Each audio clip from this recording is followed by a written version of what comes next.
What up, guys? Welcome back to another edition of Atomic Habits with James Clear.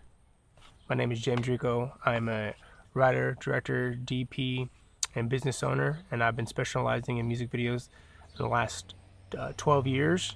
And now I'm on my amazing journey to writing my first feature film.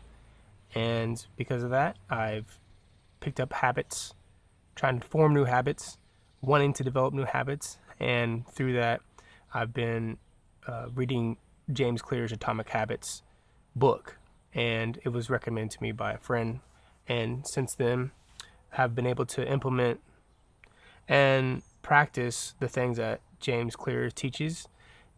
So, uh, this is me giving back and reviewing it so that I can remember it later for myself. Once I read a chapter, I review it. And right now we're on chapter 12, and it's called The Law of Least Effort. So like all the other videos, I'm just like reading the summaries at the end, and then I go back and I read some highlighted things. This video is kind of being recorded while I'm already on chapter 15. I hadn't recorded chapters 12, 13, or 14 yet, which, I'm covering 12 today. And the reason that is because I read those chapters over the weekend and I never recorded these videos live. I was doing a lot of lives and now I need to catch up. So I'm going to go ahead and just like record these on my phone and then upload them so that you guys can kind of get every chapter out of me. When I did this for Rick Rubin's book, I didn't do every chapter. I only did some, like he had so many pages and the chapters were so short that I only talked about certain things. And this book is so good in regards to every chapter has a really strong meaning to it. So I don't want to skip to any of the chapters and allow this to be like its whole playlist so that you can go through and see all of them. I'll probably go back through and like label chapters just so that you know which chapter is which. So yeah, this one's called just chapter 12, The Law of Least Effort. And the chapter summary starts with human behavior follows the law of least effort. We naturally gravitate toward the option that requires the least amount of work. That's the first thing he wants you to remember. He says, create an environment where doing the right thing is easy as possible. He says, reduce the friction associated with good behaviors. When friction is low, habits are easy. He says, increase the friction associated with bad behaviors. When friction is high, habits are difficult. And then last thing he says is prime your environment to make future actions easier. So I'll go through and kind of talk about the highlighted things from the chapter that associate with this. When he talks about he gives an example of like how agriculture and how had spread differently through the globe, with farmers going east and west versus north and south. And he talks about farming in a way that in Europe, he kind of gives this example here, here in Europe, they can migrate east and west, and in Africa and in North America and South America, you have to go north and south with agriculture. It's just like the lands are created, the way the land is set up, it's more vertical, whereas Europe is more horizontal. And it allowed in the east and west it allowed the east and west orientation of farming in Europe and China to spread their goods across the continent easier because the climate was pretty much the same across the east and west versus north and south. It gets hotter as you go up and down the equator, so you saw a lot of the agriculture spread and grown and moved east to west easier over there. So he uses that as an example of easiest effort. He says the spread of agriculture provides an example of the third law. It says conventional wisdom holds that motivation is key to habit change. Maybe if you really wanted it, you would actually do it. But the truth is, our real motivation is to be lazy. and to do what is convenient. And despite the latest productivity bestseller will tell you, this is a smart strategy, not a dumb one. Energy is precious, and the brain is wired to conserve it whenever possible. It is human nature to follow the law of least effort, which states that when deciding two similar options, people will naturally gravitate toward the option that requires the least amount of work. And, as soon as I said that, it eats away at people like you or me that really are trying to work hard to be better at something, and understanding that it does take hard work. And it kind of makes me a little sick to my stomach to hear that that's like the law of least effort is our natural instinct. And there are times where I can see how that. Hold on one second. I want to make sure this is recording. I want to record this just in case. There are times where I could see that the law of least effort makes sense. When I don't want to do something, in reference when referencing things that I don't want to do or habits that I'm trying to form, it makes sense that it's hard to form those when it requires a lot of effort. So I think this is what he's trying to say. I don't think he's trying to say like we need to make everything so easy for ourselves because we're not capable of doing something hard. I think he's just trying to make a point that, hey, if you're trying to form a habit, usually it starts with something that's easy. Think about when you're playing sports and someone that's naturally gifted at running fast, or someone that's naturally gifted at hand-eye coordination might be better at baseball or basketball or football, depending on their like natural gifts that they've been given. So someone that, and they'll probably enjoy learning how to play those sports because they're naturally gifted. Whereas someone that is not, is going to be really frustrating for them to learn hand-eye coordination and then learn the sport. And they're going to get frustrated and want to give up just because they feel like they're not good at it. He says, look at any behavior that fills up much of your life, and you'll see that it can be performed with very low levels of motivation. Habits like scrolling on your phones, checking your email, and watching television steal so much of our time because they can be performed almost without effort. They are remarkably convenient. In a sense, every habit is just an obstacle to getting to what you really want. You don't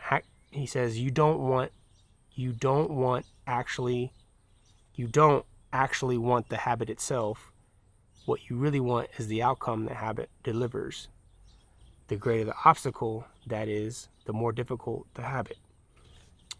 On the tough days, it's crucial to have as many things working in your favor as possible so that you can overcome the challenges life naturally throws your way.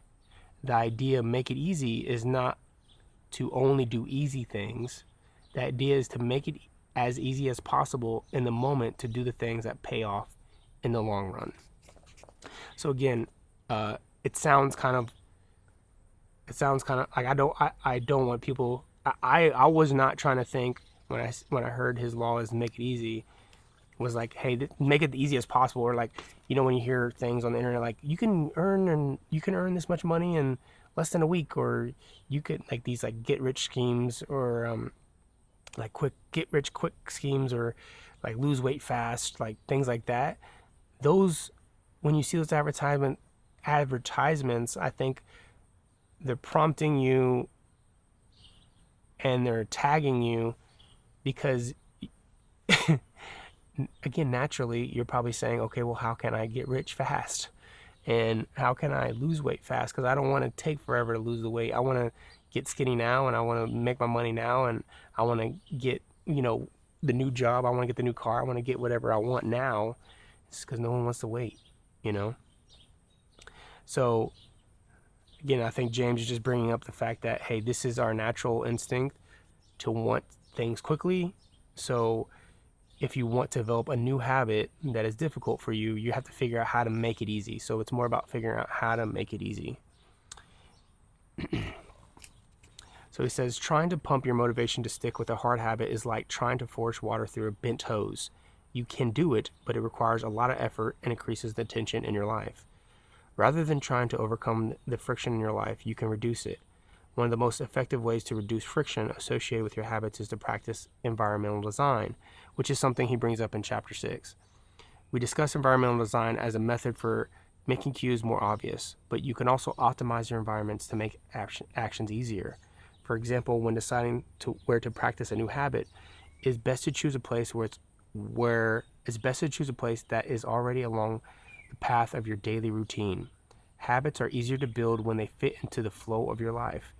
You're more likely to go to the gym if it's on the way to work because stopping doesn't add friction to your lifestyle. By comparison, if the gym is off the path of your normal commute, even by just a few blocks, now you're going out of your way to get there. Perhaps even more effective is reducing friction within your own home or office.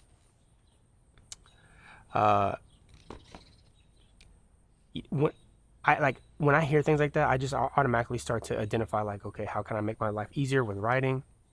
How can I make my life easier with drinking more water? How can I make my life easier with going to the gym? The gym is a no-brainer. It's like right around for me. So like I have zero excuses to why I don't go to the gym.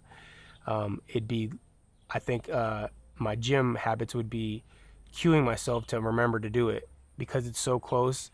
Because it's because I've been learning how to trigger myself and put myself in a new habit, like the habit stacking. It's helped me create my routine in the gym and like scheduling it and saying I have to go at these times.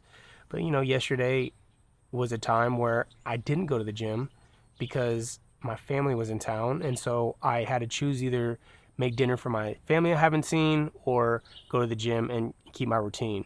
And I was trying to do both, and then I allowed my work to stop me from going to the gym. Like, I made that conscious decision to say, okay, I have to get this work done because they need it. So I'm either going to have to give up seeing my family or going to the gym. And my family trumped it. And then as I speak about it now, I'm saying I should have honestly just given in to going to the gym to keep my long-term goal of being healthy more important than the short-term goal of satisfying a client or satisfying the fact that like I need to get this job, this work done. I think my small anxiety of getting the work done right now is more important is a negative cue that I experience, that stress of like, oh my gosh, I have to get it done. Yesterday trumped my trigger to go work out and keep my routine. Adding on top of family being in town, again, I allowed the family being in town to stack two negative triggers on top of a reason why I wouldn't want to go to the gym. So I'm reflecting on that now, and I'm sharing that with you because I'm sure that there are times where two negative triggers could stack and force you to go slide backwards. I will say that I was proud of spending time. I will say that I am proud that I got the work done that I got done, and it made me less stressed about it because today I'm not waking up thinking, oh, I need to get this done too. I have to get this done. This work done is still on top of me because I'm in a better place with my work. And then I enjoyed cooking dinner with my family and making them food and spending time with us as family because we don't do that often. And that was a good reward, although I sacrificed a day of my gym. He says Japanese firms emphasize what came to be known as lean production, relentlessly looking to remove waste of all kinds from the production process down to redesigning workspaces so workers didn't have to waste time twisting and turning their tools. He says, I like to refer to this strategy as addition by subtraction. The Japanese companies looked for every point of friction in manufacturing process and eliminated it. As they subtracted wasted effort, they added customers and revenue. If you look at the most habit-forming products, you'll notice that one of the things these goods and services do best is remove little bits of friction in your life.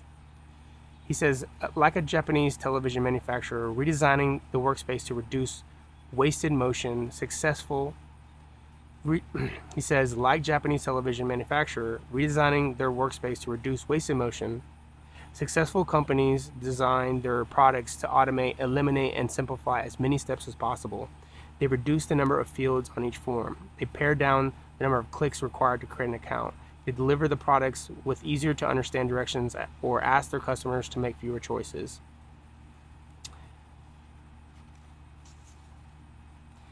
He says business is a never-ending quest to deliver the same result in an easier fashion.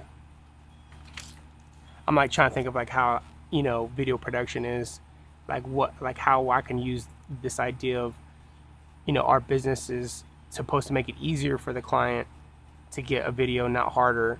And the more that we can design our pitch, the more that we can deliver them a seamless product easier and faster, the more that they'll want to work with us, because we're making their lives more convenient and not inconvenient. If it's hard to work with us, then they're not going to want to work with us, even if we do put out good work. They're going to be like, this is like annoying and frustrating, because they're always putting up barriers, or it's hard to communicate with them, or it's hard to, figure out when I'm going to get something, or they're never on time, or we're making their life more difficult than easier. The next main topic he has in this book is prime the environment for future use. He says he talks about resetting your environment every time that you go into it. Like if you go into your environment and you made it up a certain way, to reset it before you leave, so that you keep coming into it the same way. He says the purpose of resetting each room is not simply to clean up after the last action, but to prepare for the next action. So again, it's like priming yourself. He says there are many ways to prime your environment so it's ready for immediate use. He says, want to draw more? Put your pencils and pens, notebooks, and drawing tools on the top of your desk with easier reach. Want to exercise? Set out your work clothes, shoes, gym bag, and water bottle ahead of time. Want to improve your diet?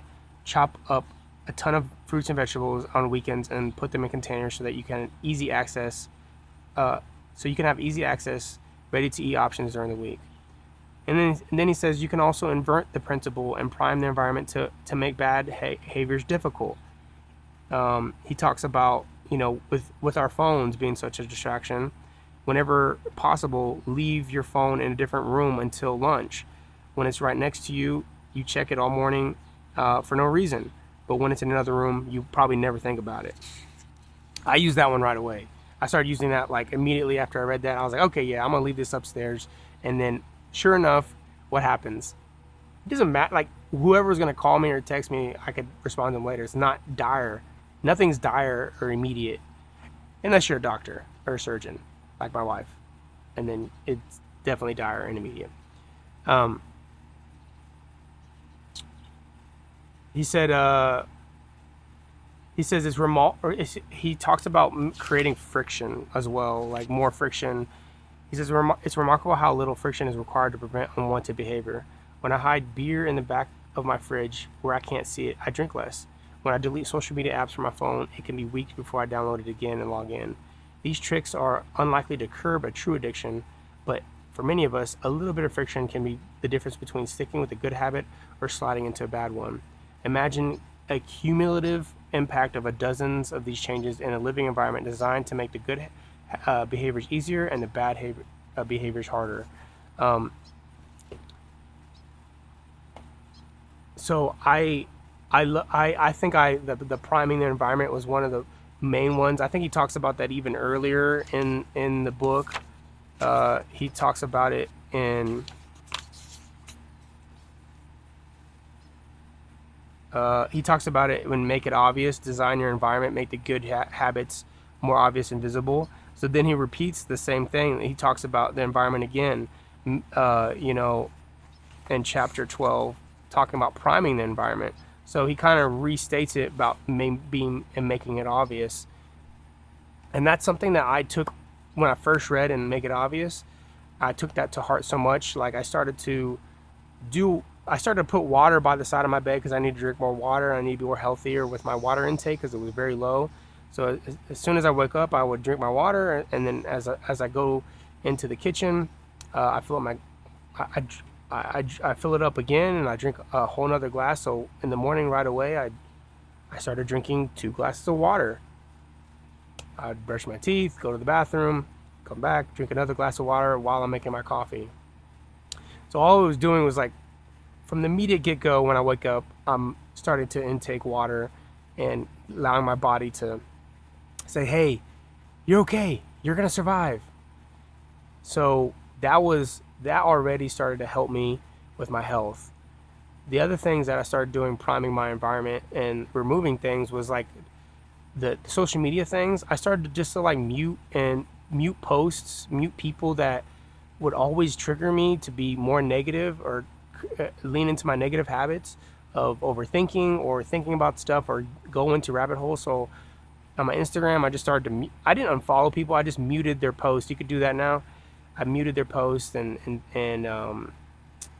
their stories, just so it wouldn't trigger me to send me into like a direction where I'm like distracted now.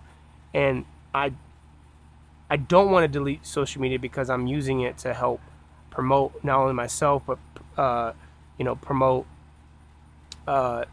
using YouTube here to record these videos, promoting health, promoting positivity. But I want to share my photos. I want to talk about my family. And so I don't want to lose my social media, but I need to get rid of the things that are in social media that are making me slip into bad habits. So making them invisible helps keep me from starting bad habits, which could lead to me eating, drinking, or like procrastinating or something, and I don't want those habits. And ever since doing that, like, it's helped me stay focused. Anytime I open up the app, if I don't see them, I don't even think about it. I don't think about going in those habits. I don't think about doing the things that would keep me from getting my work done. Whenever I started putting my phone out of the room, it helped me forget about it. It's already priming me to stay focused. When I was overseas in Bangladesh in 2018, we didn't have any internet. Like, I didn't have internet, so I only had it in my hotel. Because of that, when I was at working during the day, I would be so efficient, and then I had so much time on my hands at work sometimes that I started to read. I started to like do things. I started learning a new language, and I just use my days more efficiently. So the phone thing is a big one. I'm sure everybody could use that, figuring out how to reduce their phone intake. Let's see here, writing. I started to prime my environment by going outside of my house or doing my writing not in my room where I do all these other habits of work. I can work and I can write in my room, my office, but it's a little difficult, and it's very easy for me to not want to write in there. So I've been going to coffee shops, dedicating the first hour that I'm there into writing, and it's helped me achieve at least 2 pages every time. And the 1 hour of writing a day I've been scheduling right now has been a habit that I've been able to hold every single day for the last few weeks. And I want to write more through the day, but I just can't because of other things that I have to do. So, but I am excited for when I can start increasing that hour, the amount of hours I can with my writing. But regardless, I'm allowing myself to step outside of my environment, being in an environment that I'm not used to having a writing habit, and creating a writing habit at coffee shops. So I've tried it a few different places, and every time I do it, I seem to walk away with more clarity, less distraction of the things around me. I'm less prompt to want to go upstairs and do something. I'm less inclined to want to clean up my house or something that's dirty, So using that technique to help my writing has helped me a lot. So that's chapter 12. Make it easier. What are your thoughts? What are your thoughts on chapter 12? How are you priming your environment? How are you going to make your habits a little easier for you to achieve? How are you going to redesign your workspace? How are you going to invert it to to keep yourself from doing bad habits?